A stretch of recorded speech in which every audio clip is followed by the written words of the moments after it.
को ढूंढने के लिए पुलिस दबिश देने की जो बात है वो कर रही है। नरेश क्या हुआ था? एक बार आराम से आराम से नरेश जी यहाँ पे गाँव वालों ने बहिष्कार किया था कि हमें मुनियारा उपखंड में थे, मुनियारा उपखंड से हटा के हमें देवली जोड़ दिया, हमें वापस मुनियारा उपखंड में जोड़ा जाए। तो जब बहिष्कार वालों मैं मनाने यहाँ आया था कि वोटिंग करो क्योंकि ये गाँव मेरा समर्थित था, तो इन्होंने कहा कलेक्टर आएगी जब हम वोटिंग करेंगे। मैंने कलेक्टर को बुलाया, प्रशासन ने एक नहीं सुनी, डिप्टी एसपी में आते 2-3 घंटे हमने वेट किया। उसके बाद जो एसडीएम था उसने एक आंगनबाड़ी महिला से, एक उसके पति अपंग था और एक टीचर था, उनसे गाली गलौज करते हुए जबरदस्ती उनका वोट डलवाया। वोट जब डलवाया उस समय पूरा गाँव उत्तेजित हुआ, मैं गुस्से में था, मैंने एसडीएम के थप्पड़ चढ़ा। ये बात सही है, थप्पड़ चढ़ने के बाद मामला शांत हुआ। हम लोग नरेश जी ये तो मानते हैं कि आपने थप्पड़ आपने मारा था? बिल्कुल माना था। मैंने मारा था। क्यों मारा था? इसलिए मारा था उस एसडीएम ने जो कन्हैया चौधरी का एजेंट था, बीजेपी का एजेंट था, जो एसडीएम मालपुरा लगा हुआ कन्हैया के एरिया में, उसको यहाँ आरोप बनाया था। वो यहाँ पूरे एरिया में मुझे हराने के लिए पूरा प्रयास कर रहा था। उसने यहाँ फर्जी वोटिंग तड़ा के 3 वोट डला के उसका ये मन था कि भाई बहिष्कार कैंसिल हो गया। फिर गांव के आदमियों को फिर जब उसका पाने वाले स्टेज लगा रखा था, मैं यही खड़ा था। हमने यहाँ पंक्ति लगा दी थी खाने की पंक्ति लगा दी थी, हमने खाने की पिकअप आ गई थी, पुलिस वाले पिकअप को लाने नहीं दे रहे थे। तो कुछ बच्चे भी गायब हैं, कुछ बच्चे यहाँ से गायब हैं। मैं जब पिकअप को लेने गया, नरेश जी एक बात ये बताओ नरेश जी किसने फायरिंग किसने करी, गाड़ियाँ चली, लॉ एंड ऑर्डर क्यों बिगड़ा? सब कुछ पुलिस ने किया है। मैं जो कह रहा हूँ वो तो सुन नहीं रहे आप। बताओ यहाँ का जो मीडिया कर रहा है वो यहाँ का जो मीडिया कर रहा है वो आप करोगे क्या? अरे यार मैं जो कह रहा हूँ, एक मीडिया वाला कह रहा मैं लूकड़ी उठ के रामदेव की तरफ भाग गया, मैं मर्द हूँ, मर्द उनकी माँ की मेरे को सुना अपनी हाथ छोड़। मैंने खाने की लाइनें लगा दी थी यहाँ, ये पत्रकार थे 2-3, उनको पता है। मैंने उनको कहा पत्रकारों को भाई आप खाना खा लो, सुबह से भूखे हो, हमारे खाना नहीं आने दे रहे थे। जब मैं 10-15 लोगों के लिए वहाँ गया, वहाँ जाने के बाद मैंने कहा खाना, तो मेरे को एसपी ने पकड़ा, हाथ पकड़ के एसपी ने कहा कि आ जाओ एटीएम से बात करेंगे। मैं कलेक्टर के नीचे बात नहीं करूंगा। उसके बाद एसपी ने मुझे झपट्टा मारा, 5-10 पुलिस वालों ने मेरे को जीप में डाल दिया था। जीप में डालने के बाद मेरे साथियों ने लट देना चालू कर दिया, मुझे छुड़ा लिया था। छुड़ाने के बाद मैं इसी मंच पे आ गया था। यहाँ मेरी माता बहनों ने इधर से फोर्स आई, जो एसटीएफ पे वो आई, उधर से लाठीचार्ज करती हुई आई। हमारे लोगों ने उनको खूब जम के मारा, उनको पैक करके भाग गए थे सब, सारे पुलिस वाले स्कूल में दुब गए थे, सब इधर भाग गए थे। फिर उन्होंने आंसू गैस छोड़े, फिर उन्होंने मिर्ची बम फेंके।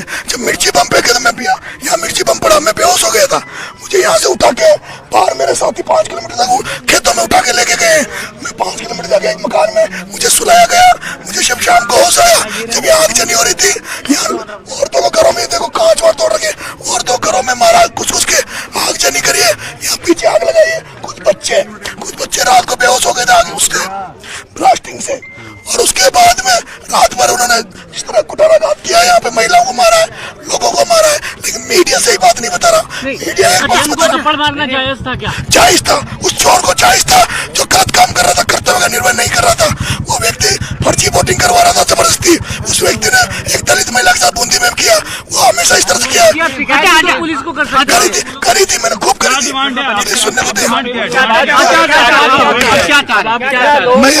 मैं यहाँ गिरफ्तारी देने आया हूँ और मैं डिमांड यही करता हूँ कि न्यायिक जांच होनी चाहिए मामले की, और उन जो पुलिस वालों ने जो कार्रवाई की कल, उनके खिलाफ भी कार्रवाई होनी चाहिए, एसपी के खिलाफ कार्रवाई होनी चाहिए, उन सभी पुलिस वालों के खिलाफ कार्रवाई होनी चाहिए जिन्होंने यहाँ पे बर्बरतापूर्ण कार्रवाई की, मकानों को तोड़ दिया, गाड़ियों में आग लगा दी।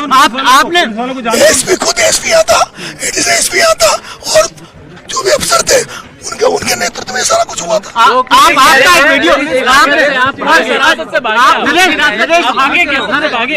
पुलिस वालों का कहना है कि हम लोग नरेश को गिरफ्तार करने आए थे, मगर अचानक से हमला हो गया, जिसकी वजह से सब कुछ हुआ। देखिए, ये मीडिया वाले थे कई लोग, उन्होंने एक भी मीडिया ने नहीं बताया कि हम खाना खाने के लिए पंक्ति लगा दी थी। मैंने पूरे लाल के बैठ गए थे खाना खाने के लिए। वो गाँव वाले बता रहे हैं हमने ये मंच लगा दिया था। ये मंच इस बात का था, हमने कहा कलाकार बुला लिए थे, हमारे इधर रात को यहाँ पड़ाव डालेंगे, बिस्तर मंगा लिए थे, हमने बिस्तर डाल के हम यहाँ सोते और फिर सुबह यहाँ से ठोक के कूच करते हैं। आप कस्टडी से भागे थे? कस्टडी से पुलिस कह रही है कस्टडी से भागे आप? भागा नहीं, भागने का नाम ही नहीं है। उनको ठोका, पुलिस वालों को ठोका और ठोकने के बाद वो भाग गए, पुलिस वाले भाग गए छोड़ के। उसके बाद वालों को मारा है, बिल्कुल मारा, हमने जम के मारा है। और लेकिन वो तो मिर्ची बम थे उनके पास, इसलिए हम पीछे हो गए, हमारे बेहोश हो गए सारे लोग। आप बिगड़ेगी ना, आप बताएं आप बिगड़ेंगे जो लोग तो कानून नहीं, हम बिगड़े, कानून व्यवस्था बिगड़े तो जो नहीं सुधरेंगे उनको ऐसे सुधारेंगे। आपने लठ लेकर, आपने एक वीडियो भी है जिसमें आप अपने समर्थकों को कह रहे हैं कि लठ लेकर आ जाएं, जेली लेकर आए, पावड़ा लेकर आए, तो ये सामने आमने सामने की लड़ाई नहीं? सुबह से जो पुलिस के ऊपर दाव कर रही थी उसका आवाज हमारे पास कोई सुनने वाला नहीं था। कलेक्टर ने 45 किलोमीटर बैठी थी, वो मेहंदी लगा के वो कलेक्टर ने आ जाती थी, सबको नहीं होता। कलेक्टर ने अगर आ जाती, सुबह से यहाँ 7 बजे से चल रहा था, 9 बजे तक वेट किया, 11 बजे तक वेट, कलेक्टर आ जाती ना तो एसडीएम की थप्पड़ पड़ता, लेकिन ना पुलिस वाले सुनने वाले, ना प्रशासन सुनने वाला। मैं तो निर्दलीय लड़ रहा था। आप तो निर्दलीय खुद ही कैंडिडेट थे, हाथ में लेने से तो आपको नुकसान आप तो होगा। खुद ही निर्दलीय कैंडिडेट थे। अच्छा, ये गांव वाले भी परेशान हो रहे हैं इससे। तो ये मेरे को दुख है, इसलिए मैं आया हूँ, इनको हिम्मत बताने आया हूँ। मैं इनको छोड़ के नहीं भाग सकता, मैं छोड़ के नहीं भाग सकता, मैं गिरफ्तारी देने आया हूँ, इनके साथ खड़ा हूँ। और जो भी ये आदेश करेंगे, हम पूरे समाज से, पूरे लोगों से इनके लिए भीख मांगूंगा। जो गांव में नुकसान हुआ है उनको गांव वालों को दिलाने का काम मैं करूंगा। लेकिन आप स्वीकारा है मीडिया के सामने, आपने मारा, आपका चुनाव रद्द हो सकता है, हो जाए रद्द, आपका चुनाव रद्द हो सकता है। मुझे कोई फर्क नहीं पड़ता। पुलिस को मारना क्या आपको सही लगता है? पुलिस जो बर्बरता कर रही थी, पुलिस जो लाठियां दे रही थी, फिर क्या करते इलाज उनका? उनसे बराबर नहीं लड़ सकता क्या? पुलिस जिस तरह से लाठी चार गोले फेंक रहे थे, हम क्या?